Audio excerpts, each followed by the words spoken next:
الحمد لله وكفى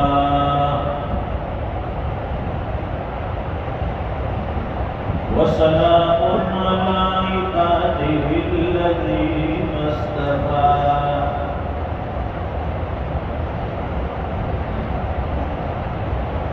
خصوصا على أفضلهم وخاتم النبيين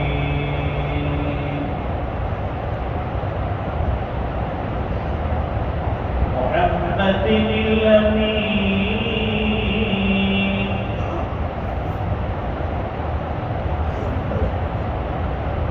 وعلى آله وصحبه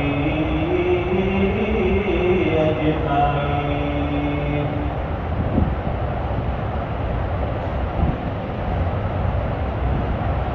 أما بعد فأعوذ بالله من الشيطان الرجيم.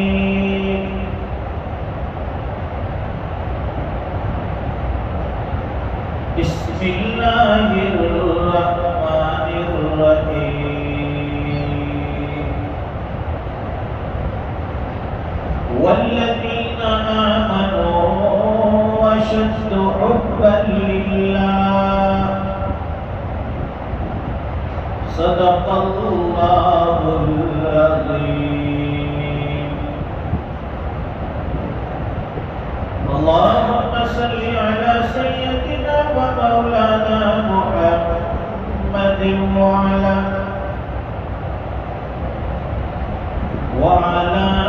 آل سيدنا محمد وبارك وسلم.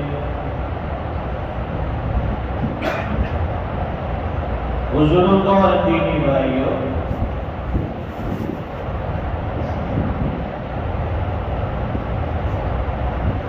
یہ مختصر سی زندگی جسے ہم دنیا کہتے ہیں،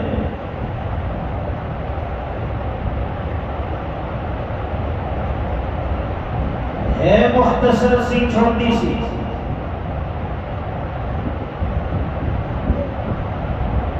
اس لیے کہ آدمی دنیا میں کتنا بھی جی لے، 50 سال 60 سال 70 سال 80 سال،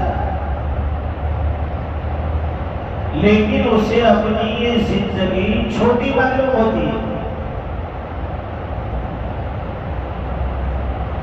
اگر آپ 70 سال کے بوڑھے سے بھی پوچھ لو کہ بھائی ماشاءاللہ آپ نے تو بہت جی لیا، آپ نے تو 70 سال تک جیا دنیا میں، بڑی عمر پائی، تو اس کا جواب یہ ہوگا کہ عمر تو میری 70 سال ہو گئی ہے، لیکن کہاں گزر گئی، کیسے گزر گئی، کچھ پتہ نہیں چلا. مجھے اپنا بچپنا بھی یاد ہے کہ میں بچپن میں فلاں جگہ کھیلتا تھا، فلاں دوستوں کے ساتھ ہم کھیلنے جایا کرتے تھے، یہ چیز کھیلتے تھے، اسکول جاتے تھے، مدرسہ جاتے تھے. بچپن میں یہ ہوتا تھا، کب جوان ہو گئے، کب شادی ہو گئی، کب بچے ہو گئے، کب ہم بڑے ہو گئے. وہ 70 سالہ زندگی انسان کو پتہ نہیں چلتی، چھوٹی معلوم ہوتی ہے.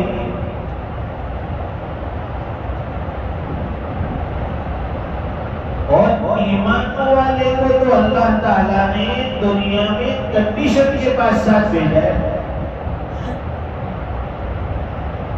دنیا کی زندگی عطا کیوں فرمائی؟ تاکہ یہاں کی زندگی اس طرح سے گزارے کہ اس کے بعد کی جو زندگی آنے والی ہے، جسے آخرت کہتے ہیں، دائمی زندگی ہے، اس کا دار و مدار اس دنیا کی زندگی پر اللہ نے رکھا ہے. اور اس کے لیے اعمال کرنے پڑیں گے، محنتیں کرنی پڑے گی. نمازوں میں آنا جانا، تلاوت قرآن کرنا، ذکر اللہ کرنا، دین کے ہر شعبے کے لیے محنت کرنا، چلنا، فکریں رکھنا، کوشش کرنا، محنتیں کرنا، یہ انسان کیوں کرتا ہے؟ اس لیے کہ اسے اپنی آخرت بنانی ہے، اپنے رب کو راضی کرنا ہے۔ جنت اللہ کی رضا کا مقام ہے۔ ہر ایرے گیرے کو جنت نہیں مل جاتی، جس نے اپنے رب کو راضی کر لیا، جسے اللہ کی رضامندی کا سرٹیفکیٹ پروانہ حاصل ہو گیا، وہی آدمی جنتی ہوگا، وہی آدمی آخرت کے اعتبار سے کامیاب ہوگا۔ دنیا کی کامیاب کو آخرت میں کامیاب نہیں کہتے۔ یہاں کتنا بھی بڑا کامیاب ہو، لیکن آخرت میں اس کی کوئی ویلیو نہیں۔ کیوں؟ اس لیے کہ خود دنیا کی زندگی کو قرآن کریم میں اللہ فرماتے ہیں وَمَا الْحَيَاةُ الدُّنْيَا إِلَّا مَتَاعُ الْغُرُورِ۔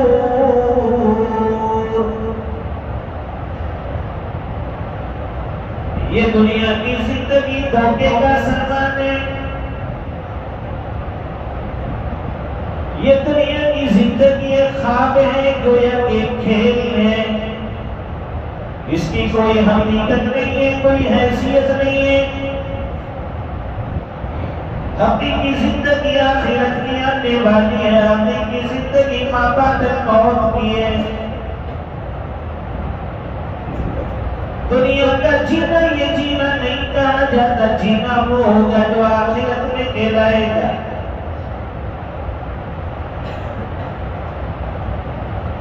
اس لیے فرمایا کن فی الدنیا کانک غریب او عابر سبیل۔ دنیا میں اس طرح سے زندگی گزار لو جیسے ایک اجنبی آدمی زندگی گزارتا ہے، ایک مسافر آدمی سفر میں کیسی زندگی گزار لیتا ہے۔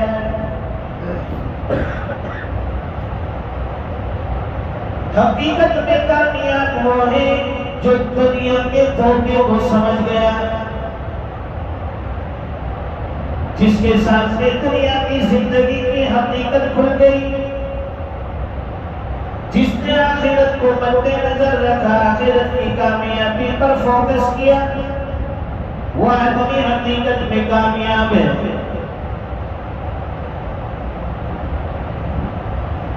دنیا میں اللہ تعالیٰ ایمان والے کو بھی عطا فرماتے ہیں اور غیر ایمان والے کو اس سے زیادہ ملتا ہے، لیکن دنیا کے مالدار کو کامیاب نہیں کہیں گے۔ دنیا میں لوگ کہتے ہوں گے، لیکن اللہ کے یہاں یہ کوئی کامیابی نہیں ہے۔ آخرت کا کامیاب اللہ کے نزدیک کامیاب ہوگا، اعمال صالحہ کرنے والا اللہ کے نزدیک کامیاب کہلائے گا۔ تہجد گزار اللہ کے سامنے کامیاب کہلائے گا، 5 وقت نمازوں کا پابند اللہ کے سامنے کامیاب کہلائے گا۔ اپنی زندگی کو دین کا نچھاور کرنے والا، دین کو اپنا اوڑھنا بچھونا بنانے والا، یہ اللہ کے نزدیک کامیاب ہے۔ اس لیے فرمایا کہ اللہ کے نزدیک اس دنیا کی اور دنیا کے ساز و سامان کی حیثیت مچھر کے پر کے برابر بھی نہیں ہے۔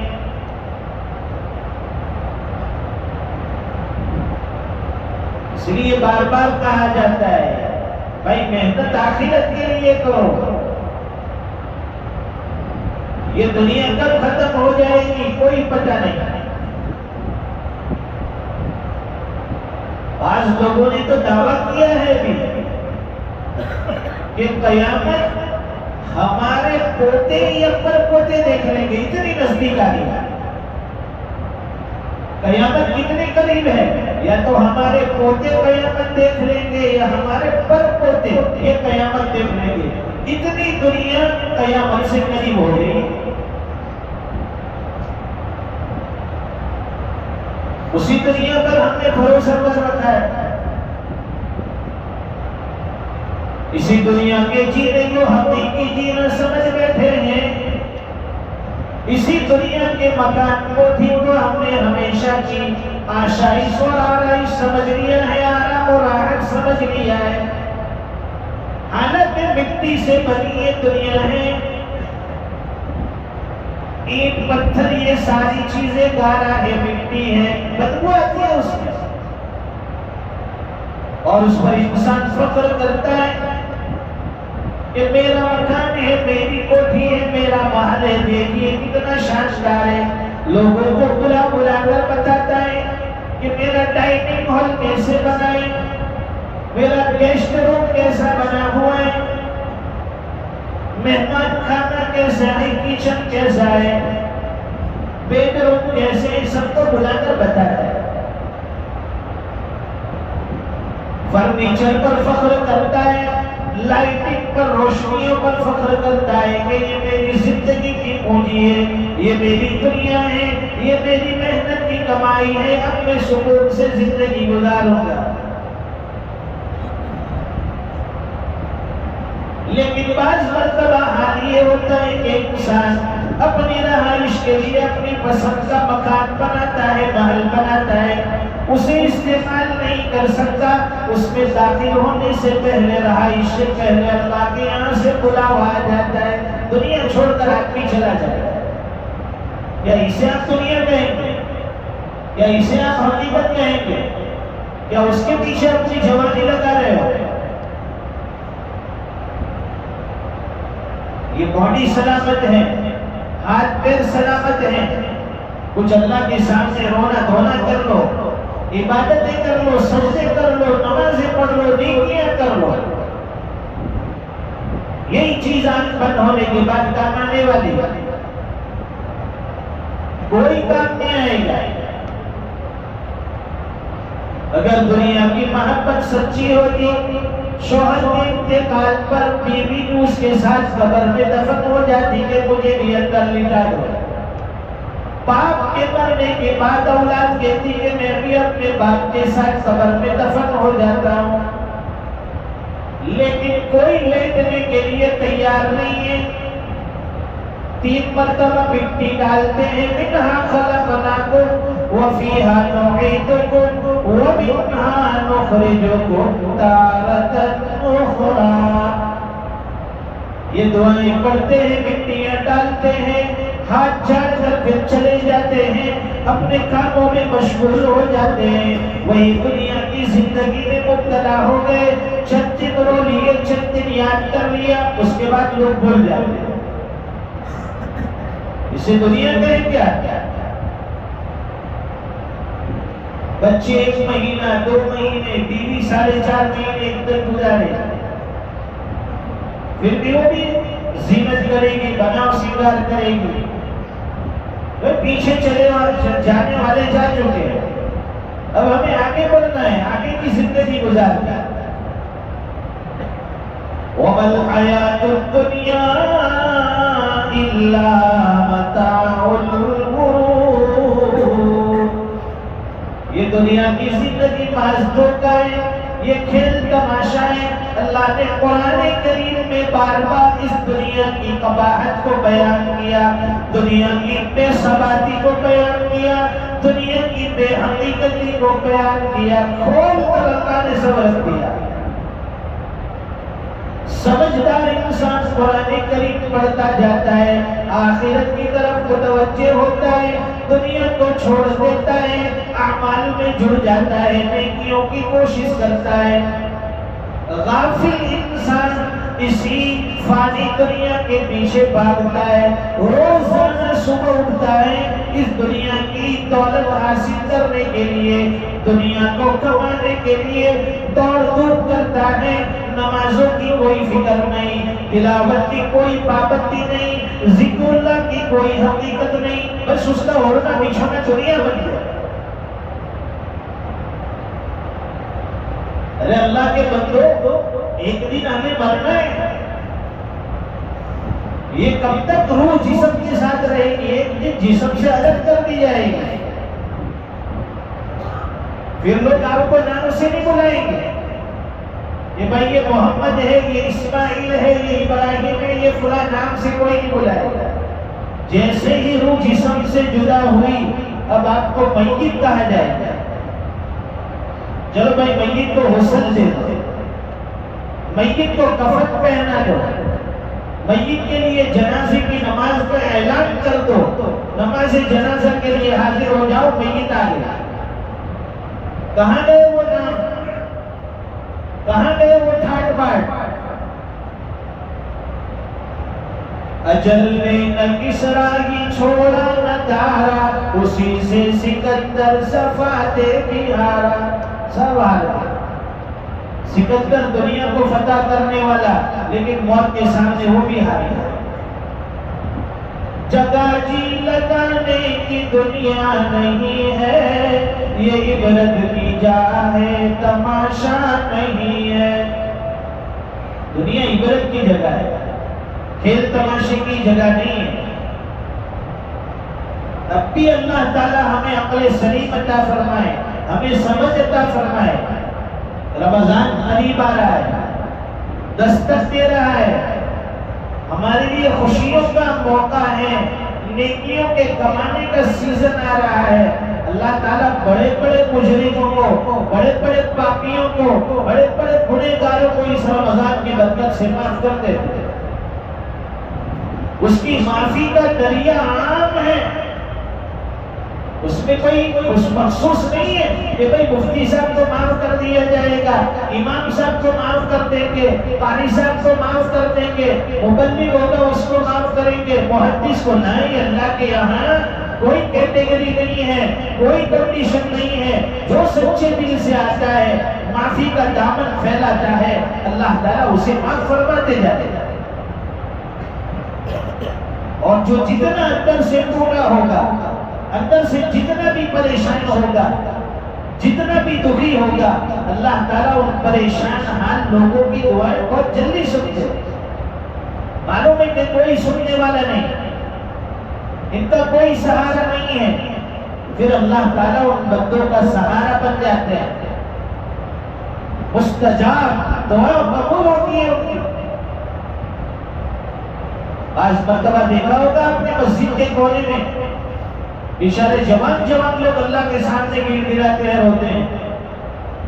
اسی مسجد میں کئی مرتبہ میں نے ایک جوان کو دیکھا ہے، ایسا دہاڑے مار کر روتا ہے، خدا کی قسم مجھے اس کی ادا بڑی پسند آتی ہے۔ جب بھی وہ یہاں نماز کے لیے آتا ہے میں کافی دیر تک اس کو دیکھتا رہتا ہوں کہ دل سے کتنا یہ اندر سے کتنا ٹوٹا ہوا ہوگا، اللہ کے سامنے کیسا رو رو کر دعائیں مانگتا ہے۔ چہرے پر داڑھی نہیں ہے، شرٹ پہن ہے، لیکن نماز میں جب آتا ہے تو اللہ کے سامنے ایسا روتا ہے، ایسا روتا ہے، ہمیں تعجب ہوتا ہے، رحم آتا ہے کہ اللہ اس کی دعا سن لے۔ کتنا عقیدت کے ساتھ، کتنی محبت کے ساتھ اللہ کے سامنے، کتنی اپنائیت کے ساتھ وہ دعا کرتا ہے۔ دو قطرے آنسو کے اللہ کو بڑے پسند ہیں، جہنم کی آگ بجھانے کے لیے دو قطرے آنسو کافی ہے۔ ہم جب دعا کے لیے ہاتھ اٹھاتے ہیں سوچتے ہیں امام صاحب کب میرا امتی کا یار ہمارا راہنمائی ہے، ہم لوگ یہاں سے اٹھ کے چلے جائیں۔ رمضان میں اگر 2-5 منٹ زیادہ دعا ہو گئی پھر باہر نکل کر تذکرے اور آپ کو کھینچی کھڑو آ جائے۔ ہمارے دعاؤں میں بھی دھیان نہیں ہے، اللہ کے سامنے مانگنے سے بھی شرم آتی ہے، دل اجڑ ہو گئے ہیں اندر سے۔ قرآن کریم میں اللہ فرماتے ہیں والذین آمنوا اشد حبا للہ، جو ایمان والے اللہ کی محبت میں مضبوط ہوتے ہیں، ان کے پیر کبھی ڈگمگاتے نہیں ہیں، دنیا کی کوئی چیز ان کو ہٹا نہیں سکتی، ہلا نہیں سکتی، دھوکہ نہیں دے سکتی۔ مزید گفتگو انشاءاللہ پھر کریں گے۔ اللہ تعالیٰ کہیں سنی باتوں پر عمل کی توفیق عطا فرمائے۔ وآخر دعوانا الحمدللہ رب العالمین۔